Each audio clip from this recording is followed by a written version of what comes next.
تو آج کے پروگرام کے حوالے سے ثاقب بھائی، ہم پچھلے پروگرام میں بات کر رہے تھے ایجوکیشن کے متعلق، اور بہت سے لوگ کہتے ہیں کہ کس طرح سے ہم، جو آپ نے تاثر دیا تھا وہ یہ تھا کہ ایجوکیشن کا مطلب صرف ڈگریز لینا یا اسکول، کالجز، یونیورسٹیز جانا نہیں ہے، بلکہ it's a lifelong process, اور ہمیں یہ کوشش کاوش کرتے رہنا چاہیے. دوسرا آپ نے یہ کہا کہ اس میں والدین کا کیا رول ہے، ٹیچرز کا کیا رول ہے، اور بچوں میں یہ از خود کیسے یہ جذبہ بیدار کیا جائے کہ انہوں نے ایجوکیشن حاصل کرنی ہے. تو یہ ہم نے کچھ بات کی تھی. ہمارا اصل موضوع یہ تھا، جو کرکس آف دی میٹر تھا وہ یہ تھا کہ جب والدین چاہتے ہیں کہ ان کے بچے پڑھیں اور بچوں کی توجہ ادھر ادھر ہوتی ہے اور بچے پڑھ کر نہیں دیتے، تو جو اس سے پرابلم پیدا ہوتے ہیں یہ کیسے حل کریں. یعنی والدین جو ہیں وہ اپنی فطری خواہش اور محبت کی وجہ سے اور بچوں کے مستقبل کا خیال کرتے ہوئے چاہتے ہیں کہ ان کے بچے سب کچھ چھوڑ چھاڑ کے بس پڑھائی پہ اپنی توجہ مبذول کریں. اور بچے جو ہیں وہ کئی دفعہ ان سے ذہنی طور پر اختلاف کرتے ہیں، اگرچہ اوپر سے زبان سے نہیں کہہ سکتے، اور ان کی ترجیحات کچھ اور ہوتی ہیں. ایسے ہی ہے. اور کئی دفعہ بچوں کو کچھ وہم بھی ہوتے ہیں کہ انہیں فلاں سبجیکٹ تو کبھی آ ہی نہیں سکتا، امپاسبل. اس میں کوئی گرہ ہوتی ہے جو کھولنے کی ضرورت ہوتی ہے، کہیں رکاوٹ ہوتی ہے کسی خاص سبجیکٹ کے حوالے سے، تو اس پہ بھی توجہ دینے کی ضرورت ہوتی ہے. اب ایک اوور آل جو سینیریو ہے وہ یہ ہے کہ کئی دفعہ والدین چاہتے ہیں کہ ان کے بچے تعلیم پہ توجہ دیں اور وہ نہیں دیتے. اور کبھی کبھی ہوتا ہے کہ بچے کچھ سبجیکٹس میں تو اچھے ہوتے ہیں اور کسی ایک آدھ سبجیکٹ میں ان کو بہت مشکل کا سامنا ہوتا ہے، اور وہ پھر مشکل دوسرے سبجیکٹ پر پھیلنے لگتی ہے، کیونکہ انہیں ایک خوف سا لاحق ہو جاتا ہے. ایک سبجیکٹ سے وہ خوف زدہ ہوتے ہیں تو پھر کسی دوسرے سبجیکٹ سے خوف زدہ ہوتے ہیں، اور آہستہ آہستہ ان کا دل پڑھائی سے اچاٹ ہونے لگتا ہے، کیونکہ جس چیز میں ہمیں کامیابی نہیں ملتی اس میں ہمیں مزہ بھی نہیں آتا. بالکل، آپ نے جو اس کا پوری منظر کشی کی ہے اور جو پورا احاطہ کیا ہے اور جو پرابلم ہے وہ بالکل ایسا ہی ہے. تو یہ تو آپ نے بتا دیا کہ this is the problem that most of the parents feel, اور چھوٹے بچے میٹرک کے اور پھر کالجز، یونیورسٹیز، یہ پرابلم رہتی ہے. تو اس مسئلے کو، یعنی کہ ایک تو شوق کس طرح سے ہم اپنا قائم رکھیں، مزہ کیسے قائم رکھیں، دوسری بات یہ کہ جو گرہ لگی ہوتی ہے اس کو کھولنے کا کیا طریقہ ہے، کہاں سے مدد حاصل کریں. اگر وہ خود گرہ کھول سکتے تو کھول نہ لیتے. اور پھر پیرنٹس کا جو آپ نے بتایا کہ ان کا ایک ویژن ہوتا ہے کہ یہ بچے پڑھیں گے تو کامیاب ہوں گے، ان کو فائدہ ہوگا، مگر بچے میں وہ احساس یا وہ لگاؤ یا وہ لگن نہیں ہوتی. تو یہ ساری چیزوں کو ہم نے سمونا ہے، لے کے اکٹھے چلنا ہے. آج کا موضوع یہی ہے، اور اس کے متعلق ہم نے پیچھے پروگرام میں بھی بات کی تھی. اور پھر اس کے علاوہ کوئی ایسا طریقہ کار بھی آپ نے بتانا ہے جو کہ بہت ہی فعال، بہت ہی مستند، پریکٹیکل اور قابل عمل بھی ہو، اور اس کے فوائد بھی ہو، سبجیکٹ کو سمجھنے کا گراسپ کرے گا. یعنی اس میں ایک بات تو میں یہاں سے آغاز کرنا چاہوں گا کہ تھوڑا سا کنفیوژن ہوتا ہے والدین کو، جو انہیں دور کر لینا چاہیے. اور کنفیوژن دو نکات پر ہوتا ہے. ایک نقطہ ہے بیہیویئر کا اور ایک ہے آؤٹ کم کا. اور اکثر ہمیں اپنے رویوں میں، یعنی بیہیویئرز میں، جنہیں ہم برتاؤ بھی کہہ سکتے ہیں، اور اپنے نتائج میں کچھ کنفیوژن ہوتا ہے. جیسے کہ ہم جمپ کر جاتے ہیں پہلے ہی دوسرے نمبر پہ، اور پہلے نمبر کو ہم توجہ نہیں دیتے. جیسے کسی ڈاکٹر کے پاس کوئی مریض جاتا ہے بلڈ پریشر کے ساتھ، تو ڈاکٹر سے کہتا ہے کہ آپ ٹینشن نہ لیا کریں. اچھا، اب یہ ایک نتیجہ ہے جو ڈاکٹر چاہتا ہے. میں جو سمجھوں آپ کی بات یہ ہے کہ بلڈ پریشر ہائی رہتا ہے اور ڈاکٹر نے فوراً سمجھ لیا، پہلی سیڑھی چھوڑی بلڈ پریشر کو، اس نے کہا جی ٹینشن کی وجہ سے بلڈ پریشر رہتا ہے، ٹینشن نہ لیا کریں. جی اچھا، اب یہ نتیجہ ہے جو ڈاکٹر چاہتا ہے، لیکن ڈاکٹر مریض کو یہ نہیں بتا رہا کہ پھر آپ کیا کریں. اس کے کندھوں پہ ڈال دیا، یعنی وہ اس کے اوپر ڈال دیا کہ وہ اس کو تو آتا نہیں، اس کو تو آتا نہیں، تو وہ کرے کیا. یعنی اسی طرح جب ہم کوئی جسے ہم کہتے ہیں کہ اویئرنیس کریٹ کرنا چاہتے ہیں، ہم بتانا چاہتے ہیں، مثال کے طور پر آج کل بہت زیادہ اس بات کی اویئرنیس کریٹ کی جاتی ہے کہ بہت دہشت گردی ہے. اویئرنیس بہت، یعنی بہت اویئرنیس ہے، بہت اویئرنیس ہے، اوور. اچھا، لیکن ہم کیا کریں؟ یعنی یہ ابھی تک مسئلہ حل نہیں کر سکا، کیونکہ ابھی تک اس طرف تو توجہ ہے ہی نہیں کہ ہم کریں کیا. توجہ اس طرف ہے کہ ایک دوسرے کو ڈرانے کا جو سامان ہے، اویئرنیس جو پیدا، اب ہر ایک کو پتا ہے کہ یہ خطرات چاروں طرف منڈلا رہے ہیں اور ہم انہیں کنڈیم کرتے رہتے ہیں، یا کبھی ہم مذمت کی طرف زیادہ چلے جاتے ہیں، کبھی ہم کچھ کرتے ہیں، کبھی ہم کچھ کرتے ہیں، لیکن ایگزیکٹلی کون کیا کرے یہ ڈیفائن نہیں ہوتا. اچھا، اسی طرح جب ہم بچے کے ساتھ پڑھائی کے معاملے میں الجھے ہوتے ہیں تو ہم اسٹریٹ اوے اس کو یہ کہتے ہیں چلو جاؤ جا کے بیٹھ کے پڑھو. آسان ہے نا، آسان ہے، یہ کہنا آسان ہے جی، مگر وہ بیٹھ کے جب پڑھنے بیٹھتا ہے 2-3 چیزیں وہاں ہو جاتی ہیں. یا تو وہ پورے انہماک سے اور پورے دل سے پڑھ نہیں رہا ہوتا، وہ وقت جو ہے نا اس کو کاٹ رہا ہوتا ہے کہ میں یہ دیکھو بیٹھا کوشش تو کر رہا ہوں. دوسرا یہ ہے کہ ہم کبھی کوئی ٹیوٹر رکھ لیتے ہیں، ٹیوٹر کے ساتھ بھی بات نہیں بنتی.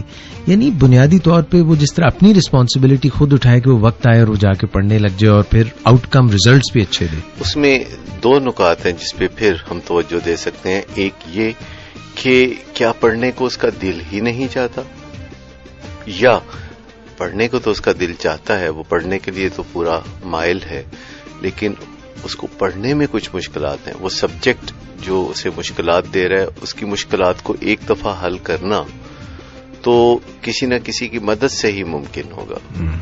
تو اگر ہم بجائے اس کے کہ اس پہ غور کریں کہ بچہ جا کے بیٹھ کے پڑھتا کیوں نہیں، ہم اس سے پہلے اس بات پہ غور کریں کہ آیا اس کو پڑھنے کا شوق کیوں نہیں ہے.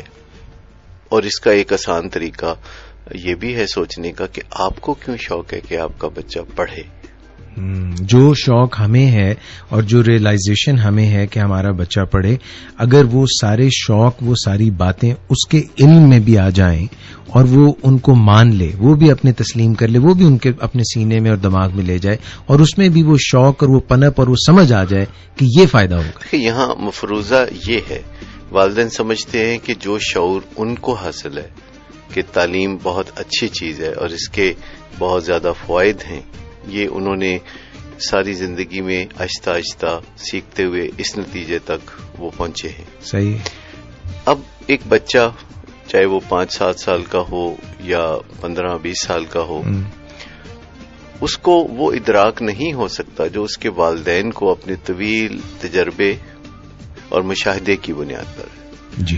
تو وہ ازیوم کر لیتے ہیں کہ یہ تو طے ہے، کیونکہ بچہ جو ہے واضح طور پر اختلاف اس بات سے نہیں کرتا. اس کے لیے واضح طور پر یہ کہنا، سوال کرنا کہ میں کیوں پڑھوں یا کیسے پڑھوں یا کس طرح پڑھوں، تو جب یہ باتیں والدین اس کے ساتھ بنیادی باتیں ہی ڈسکس نہیں کرتے جو کہ ان کے دماغ میں ہیں، اور ان کے دماغ میں بھی بہت کلیئرٹی کے ساتھ نہیں ہے کہ آخر وہ اپنے بچے کو کیوں پڑھانا چاہتے ہیں. دیکھیے، چھوٹے بچے جو عموماً اسکول میں جاتے ہیں، تو اگر آپ سروے کریں اور پتہ کریں تو والدین کے نزدیک صرف یہ ہوتا ہے کہ اگر ان کا بچہ اول آئے گا تو اس سے وہ فخر محسوس کر سکیں گے، پرائیڈ لے سکیں گے، دوسرے والدین کو بتا سکیں گے کہ ہمارے بچے نے پوزیشن لی جی. تو یہ وہ اپنے ذاتی پرائیڈ کے لیے بچوں کے کندھے استعمال کرتے ہیں. ٹھیک. اور بچے کو ایک ریس کا گھوڑا سمجھتے ہوئے وہ چابک استعمال کرتے ہیں. یہ کوئی لانگ ٹرم موٹیویشن اس سے پیدا نہیں ہو سکتی. سب سے پہلے ان کے اپنے ذہن میں تعلیم کا صحیح شعور اجاگر ہونا چاہیے اور پھر اسے ٹرانسفر کرنا چاہیے بچے کے ذہن میں. اور یہ بہت ساری باتیں ہیں جو بچے سے کرنے کی ضرورت ہے اچھے ماحول میں. نیچرلی جب بچہ پڑھ نہیں رہا ہوتا اور والدین اسے پڑھانا چاہتے ہیں کہ تم بیٹھ کے پڑھو اور وہ ٹی وی دیکھنا چاہتا ہے، تو اچھا ماحول وہیں آبی بخارات بن کے اڑ جاتا ہے. صحیح ہے. تلخی آ جائے گی، کمیونیکیشن جو ہے دونوں طرف سے اس میں ریزسٹنس ہوگی. اچھا، بچوں کے اور والدین کے درمیان کچھ بڑے مزیدار لمحات ہوتے ہیں، ہمیشہ اچھے لمحات ہوتے ہیں. 5 سال کا بچہ، 4 سال کا بچہ، 7 سال کا، پھر یہ لمحات تھوڑے کم ہوتے چلے جاتے ہیں جو بچوں کی عمر بڑھتی ہے. ٹین ایج میں یہ لمحات کبھی کبھار میسر آتے ہیں. یہ جو بہترین لمحات ہوتے ہیں تعلقات کے، ریپور کے، اس دوران جب آپ بات کرتے ہیں، جب کوئی ریسیپٹیو ہوتا ہے، جب کوئی بے چینی چہرے پہ یا دل میں موجود نہیں ہوتی، جب والدین بھی پینک میں نہیں ہوتے، تو اس وقت جب ہم تعلیم کے بارے میں اگر بات کریں، اور بہت ساری چیزوں کے بارے میں بات کر سکتے ہیں، خاص طور پر 7 سال کی عمر سے پہلے بچوں کے ساتھ بہت معنی خیز باتیں کرنا ضروری ہے، اور ہم یہ وقت گنوا دیتے ہیں بچوں کے ساتھ ایسی باتیں کرنے میں جن کی کوئی خاص اہمیت نہیں ہوتی. لاڈ پیار کر رہے ہوتے ہیں، ویسی ہلکی پھلکی باتیں کر رہے ہوتے ہیں، کوئی معنی خیز یا آگے کے مستقبل کی بات نہیں کر رہے ہوتے، کیونکہ ہم سمجھتے ہیں کہ وہ ابھی اس کا ادراک نہیں ہے، وہ سمجھ نہیں پائیں گے. ہم بچوں سے وہ باتیں کر رہے ہوتے ہیں جو بچوں والی باتیں. جی، بچوں والی باتیں، بالکل ایسا. ہمیں بچوں والی باتیں بھی کرنی چاہیے، لیکن بچوں سے بڑوں والی باتیں بھی کرنی چاہیے، کیونکہ اگر ہم بچوں سے وہی باتیں کریں گے جو کہ بچوں کو اچھی لگتی ہے، تو پھر بچے وہی کرتے رہیں گے جو کچھ انہیں اچھا لگتا ہے. وہ بچے بنے رہیں گے، کیونکہ بچوں نے بچہ نہیں رہنا ہوتا، انہوں نے بڑا ہو جانا ہوتا ہے، اور ایسا ایک بالکل اچانک ہو جاتا. ہمیں لگتا ہے کہ یہ چھوٹا سا بچہ اچانک بڑا ہو گیا ہے، تو اچانک تو بڑا نہیں ہوتا. اور اگر ہم بچوں جیسی باتیں بھی کریں، اور بچوں جیسی باتوں میں کچھ معقول باتیں بھی ان کو سمجھا دیں، کیونکہ فائدہ یہ ہے کہ 7 سال کی عمر تک بچہ اتنا لاجیکل نہیں ہوتا، وہ بہت زیادہ منطق اور دلیل نہیں مانگتا. کانکریٹ تھنکنگ ہوتی ہے، وہ کانکریٹ تھنکنگ ہوتی ہے. آپ اسے جو اچھے لمحات میں بتا دیتے ہیں، وہ اس کو بغیر کسی ریزسٹنس کے قبول انکارپوریٹ کر لیتا، منوئن قبول کر لیتا. ایڈورٹائزنگ کا پرنسپل بھی یہی ہے، کیونکہ اگرچہ ہم بچے نہیں رہتے اور بڑے ہو جاتے ہیں، لیکن جو ہی ہم 7 سال سے آگے بڑھنا شروع ہوتے ہیں تو ہمارا دماغ جو ہے 2 طرح سے نشو و نما پانے لگتا ہے. ایک یہ کہ اب وہ منطق اور دلیل مانگتا ہے، لیکن ایسا 100% نہیں ہوتا. پھر بھی زیادہ تر جو ویٹیج ہے وہ منطق اور دلیل کی بجائے احساسات یا جذبات کی ہوتی ہے. اس لیے آپ ایڈورٹائزنگ میں دیکھیں کہ وہ منطق اور دلیل کو بہت زیادہ وزن نہیں دیتے. ساری ایڈورٹائزنگ بہت بنیادی نقطہ بتا رہے ہیں، منطق اور دلیل پر بیسڈ نہیں ہوتی، بلکہ زیادہ تر ہمیں محسوس کیا ہوگا کسی پروڈکٹ یا سروس کو استعمال کرنے کے بعد ہمیں احساس کیا ہوگا، اور کچھ ایک جذباتی سی کیفیت بیدار کرتے ہیں کسی بھی طرح سے، جو بھی مطلب ایسی کوئی شکل جو جس کو ہم جانتے ہوں، جس کی بات ہم پہلے سے جانتے ہوں، جو ہمارے دلوں میں ہو، یا کوئی خوبصورت چہرہ یا کوئی ایسا جذباتی سین ایسا پیش کرتے ہیں جس سے ہمارا جو تھنکنگ پروسیس ہے، جو ہمارا لیفٹ برین ہے، لاجیکل برین ہے، وہ تھوڑا سا پیچھے چلا جاتا ہے اور ہم ایکسیپٹنس دروازے کھول دیتے ہیں. وہ الیور کرتے ہیں. سب سے پہلے وہ آپ کو اپنی طرف متوجہ کرتے ہیں، اور وہ منطق اور دلیل سے نہیں کرتے، وہ کسی سائنٹیفک نقطے سے نہیں کرتے.